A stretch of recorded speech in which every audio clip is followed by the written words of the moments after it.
Do you think you understand the modern world? Then you need to meet the man who explained why it was born, and how it began to collapse. Tell me about your work.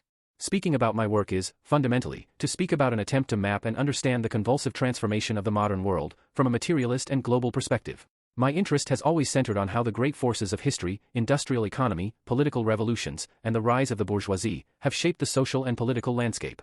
The core of my project undoubtedly lies in what I call the long 19th century, a period stretching from the French and Industrial Revolutions, 1789, to the outbreak of the First World War, 1914.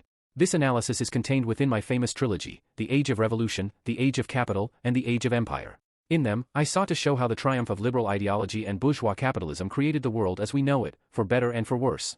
Later, I turned my attention to the period I termed the short 20th century, covered in the Age of Extremes.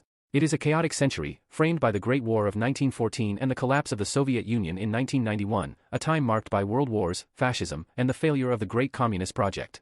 It is an analysis of the crisis and the barbarism that followed the golden age of capitalism. Beyond these grand syntheses, I also took an interest in popular resistance and in those often left out of mainstream history, as in my studies on social banditry and primitive rebellion. Whatever the subject, my purpose has always remained the same, to analyze historical change and its social consequences through a rigorously historical, and, undeniably, Marxist, lens.